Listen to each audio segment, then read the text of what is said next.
નમસ્કાર વિદ્યાર્થી મિત્રો, જય સમનારાયણ. આગળના લેક્ચર નંબર 1 અને 2માં આપણે ગણ કોને કહેવાય અને યાદીની રીત અને ગુણધર્મની રીત આની આપણે ચર્ચા કરી. એના સ્વાધ્યાય 1.1ની પણ ચર્ચા કરી. તો મિત્રો, આજે કેટલીક નવી વ્યાખ્યાઓનો આપણે અભ્યાસ કરીએ છીએ અને ઉદાહરણ સહિત આપણે એનો અભ્યાસ કરીએ. તો જોઈએ આપણે કેટલીક નવી વ્યાખ્યાઓ. પહેલી વ્યાખ્યા છે ખાલી ગણ, એટલે કે નલ સેટ.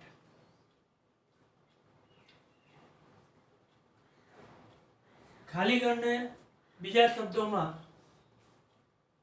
રિક્ત ગણ પણ કહેવામાં આવે છે.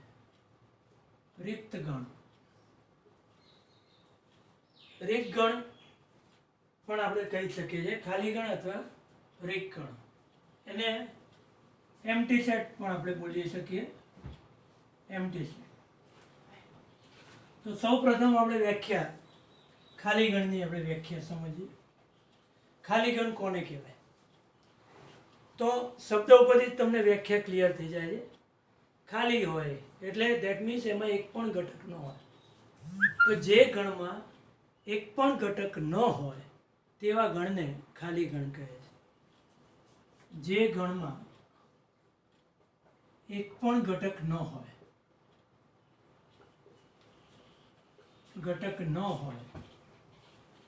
તેવા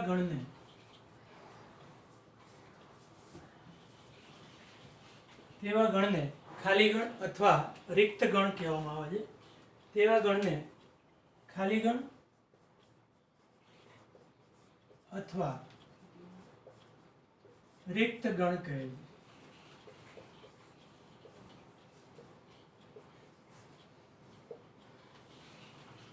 દાખલા તરીકે કેટલાક ઉદાહરણ આપણે વિચારીએ. ગણે x કે જ્યાં 2 અને 3 વચ્ચે આવેલી x સંખ્યા પોતે છે અને x બિલોંગ્સ ટુ n.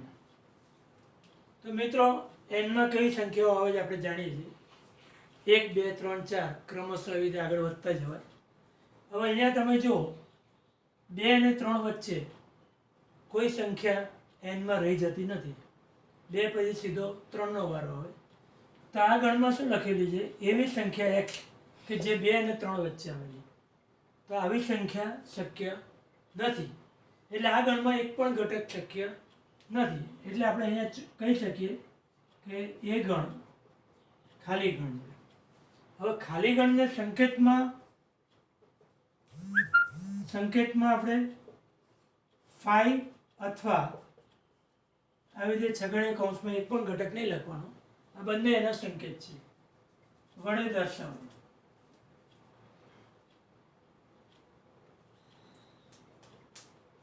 હવે અહીંયા તમે જોઈ શકો છો કે આ જે ઉદાહરણ લખ્યું જ મેં એમાં x શક્ય નથી.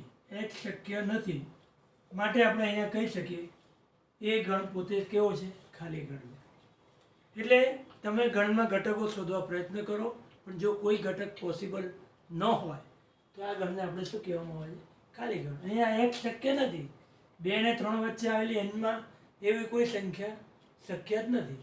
તો પછી એનો અર્થ એ થયો કે એ ગણમાં એક પણ સંખ્યા નથી, એટલે એ ગણ ખાલી ગણ થાય. બીજા પણ કેટલાક ઉદાહરણ આપણે જોઈ શકાય છે. b = x કે જ્યાં x² + 1 = 0, x belongs to r. તો આ સંખ્યામાં તમે જુઓ, અહીંયા તમને એક ઇક્વેશન આપ્યું છે અને એનો ઉકેલ r માં શોધવાનો. તો x² + 1 = 0 છે. હવે તમે આને અર્થઘટન કાઢો તો x² = -1 આવે. હવે x ની કિંમત આપણે મેળવી જ નહીં શકીએ, એટલે r માં x શક્ય નથી. આનું સમાધાન થતું હોય એવી કોઈ કિંમત, x² = -1 થતું હોય એવી કોઈ શક્ય વાસ્તવિક કિંમત છે નહીં. એટલે વાસ્તવિક કોઈ કિંમત શક્ય નથી, માટે આ ગણને આપણે ખાલી ગણ કહીશું, કારણ કે આમાં પણ એક પણ ઘટક શક્ય નથી. એટલે જે ગણમાં એક પણ ઘટક શક્ય ન હોય, એટલે તેવા ગણને, એક પણ ઘટક શક્ય ન હોય તેવા ગણને આપણે રિક્ત ગણ, એમ્પ્ટી સેટ અથવા તો ખાલી ગણ એટલે કે નલ સેટ, ખાલી ગણ કહેવામાં આવે છે. તો આ રીતે આપણે ખાલી ગણની વ્યાખ્યા સમજી શકાય છે. ત્યાર પછી આપણે એક બીજા વ્યાખ્યા ઉપર જઈએ છીએ. બીજી વ્યાખ્યા છે એ છે શાંત ગણ,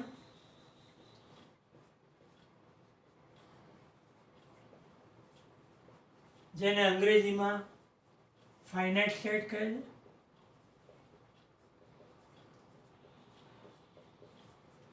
તેમજ આપણે બે અનંત ગણ, એની પણ આપણે જોડે ચર્ચા કરી લઈએ છીએ. અનંત ગણ,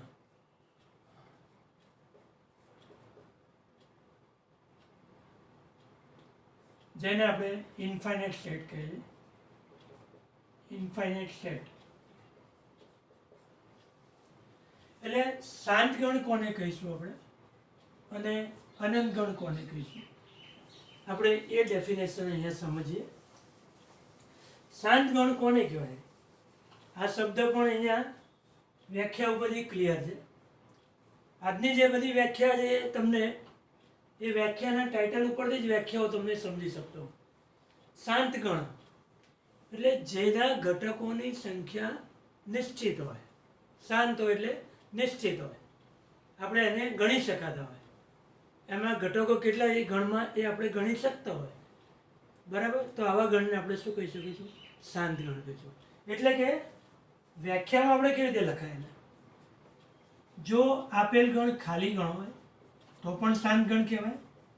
આપેલ ગણ ખાલી ગણ હોય અથવા ખાલી ગણ ન હોય તો એના ઘટકોની સંખ્યા એ ધન પૂર્ણાંક સંખ્યા હોવી જોઈએ કોઈ પણ, અથવા તે ગણના ઘટકોની સંખ્યા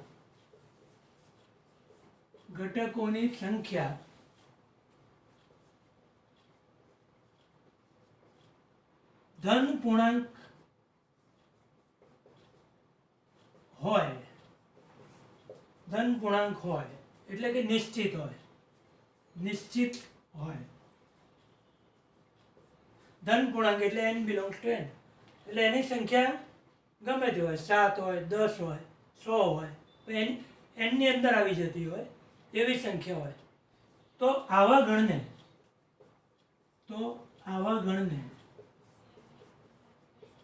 શાંત ગણ કહે છે.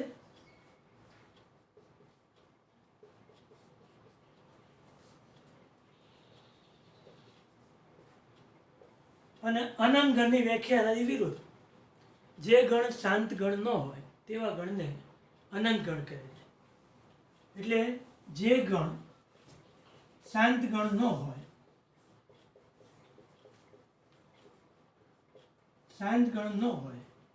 તેવા ગણને અનંત ગણ કહે છે. તેવા ગણને અનંત ગણ કહે છે.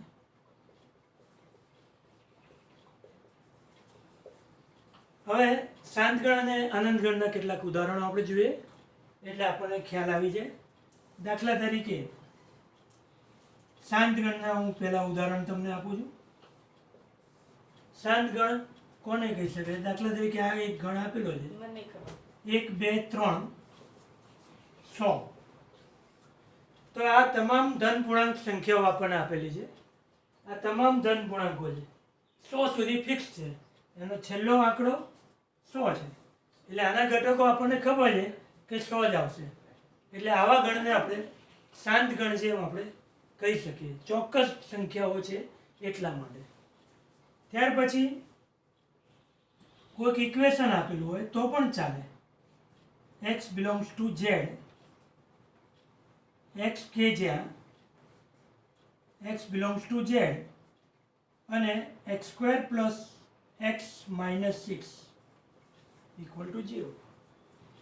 તો તો આ ગણના ઘટકો ફિક્સ જ આવશે, કારણ કે આના હોય પડશે x+3 x-2, એટલે બી ગણમાં કેટલા ઘટકો આવશે?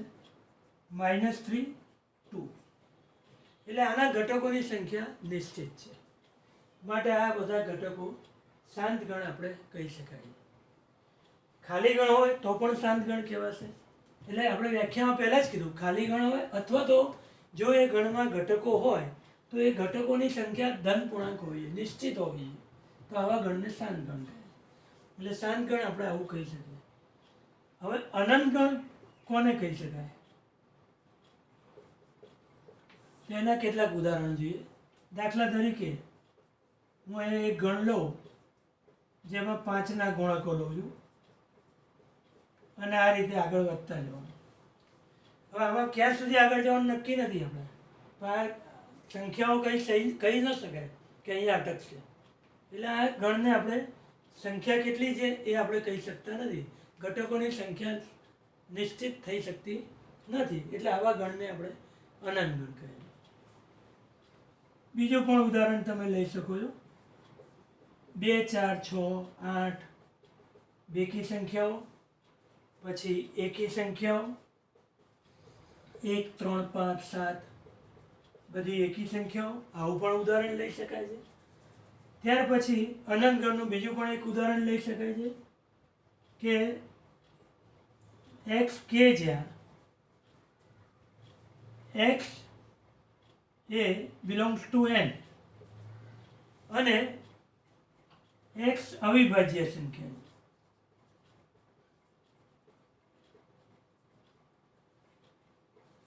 તો n માં આવેલી અવિભાજ્ય સંખ્યાઓ કઈ? તો ઘણી બધી બને. જો 2 થી આપણે સ્ટાર્ટ કરીએ, 2 3 5 7 8 9 વિભાજ્ય થશે, 10 પછી 11. તો મિત્રો આમાં પણ ઘણી બધી સંખ્યાઓ આવી શકે છે, એટલે આ ગણને પણ આપણે અનંત ગણ કહી શકીએ છીએ. કેટલાક ઉદાહરણ આવા પણ તમે આપી શકો છો. x અક્ષને સમાંતર રેખાઓનો ગણ, x અક્ષને સમાંતર રેખાઓનો ગણ.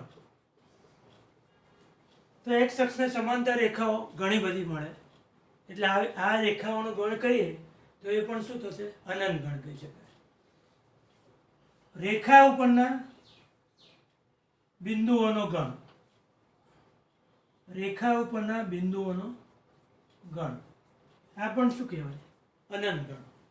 એટલે જે ગણના ઘટકોની સંખ્યા નિશ્ચિત થતી હોય તો એને શાંત ગણ કહેવાય, અને નિશ્ચિત ન થઈ શકતી હોય, અનંત સુધી જવું પડે, તો આવા ગણને આપણે અનંત ગણ કહીએ.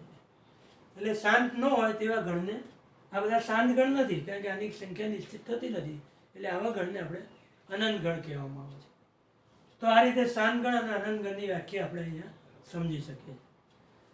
હવે એક ત્રીજી વ્યાખ્યા ઉપર આપણે જઈએ છીએ, સમાન ગણો અને અસમાન ગણો. સમાન ગણો ઇક્વલ સેટ, સમાન ગણો અથવા અને અસમાન ગણો. અસમાન ગણો કોને કહેવાય? અસમાન ગણો જેને અનઇક્વલ સેટ કહી શકાય આપણે, અનઇક્વલ સેટ.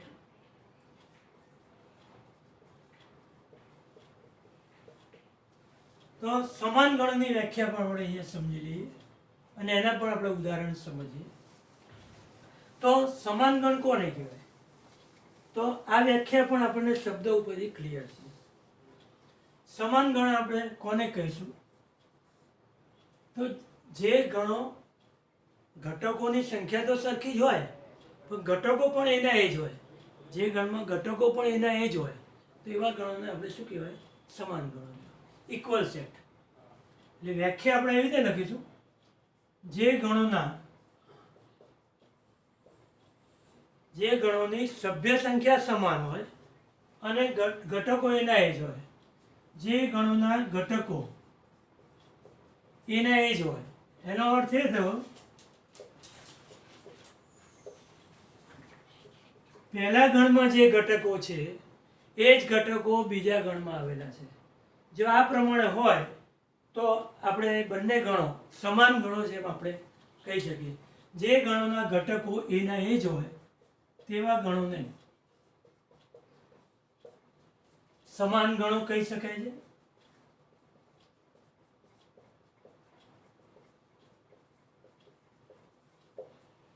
અને સમાન ગણો ન હોય તો તેને અસમાન ગણો કહેવાય.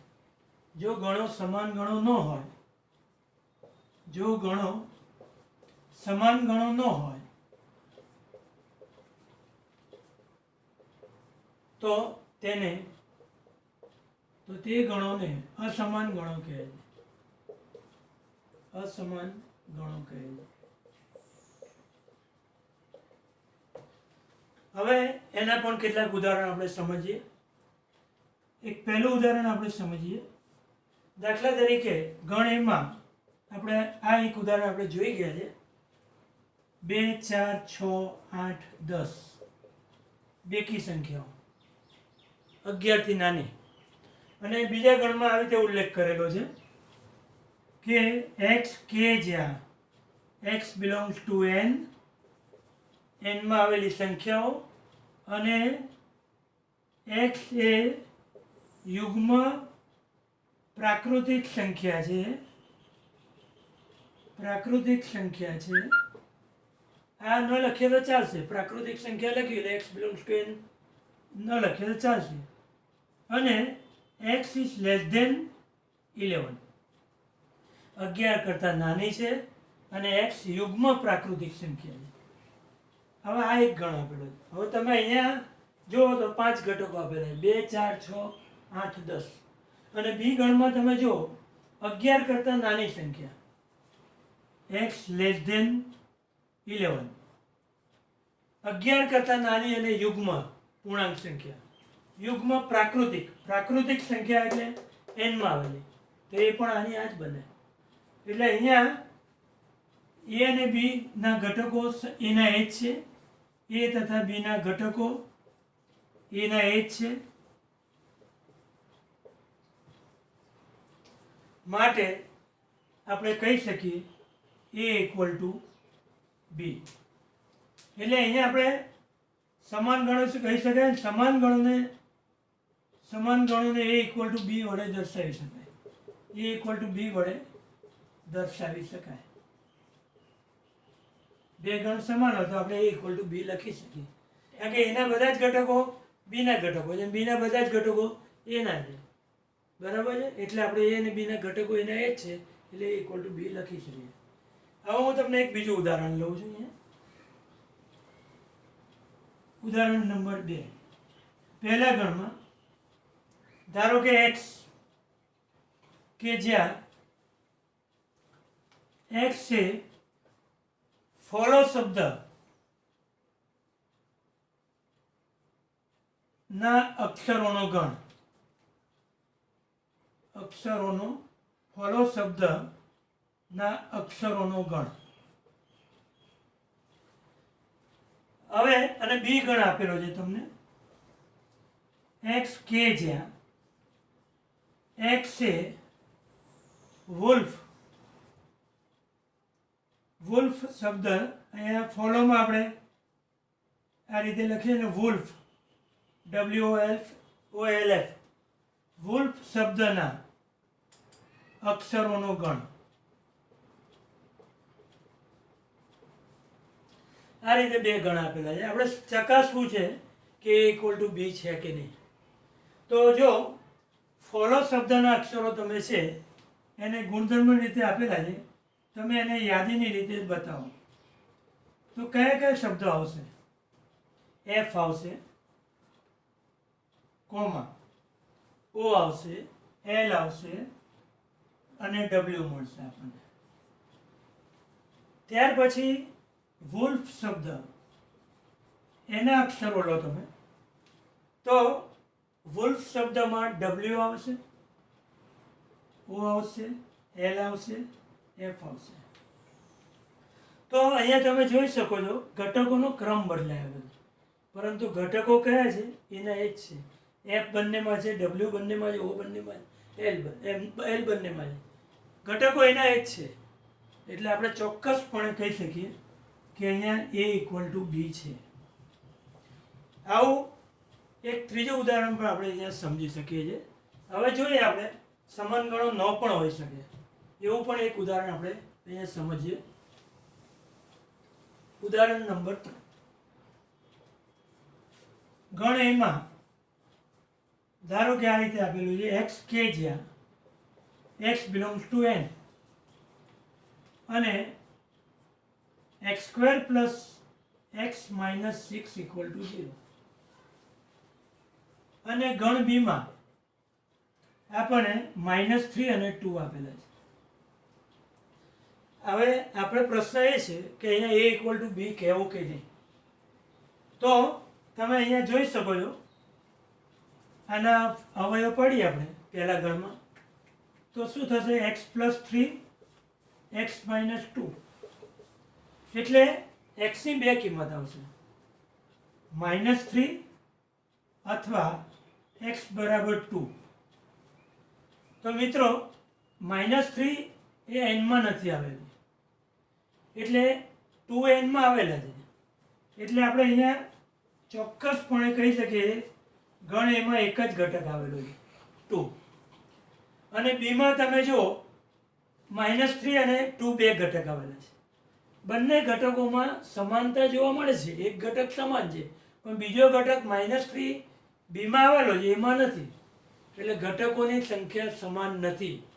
બંને ઘટકો એકમાં બે ઘટકો છે જ્યારે -3નું અસ્તિત્વ એમાં નથી. એટલે અહીંયા આપણે કહી શકાય a is not equal to b.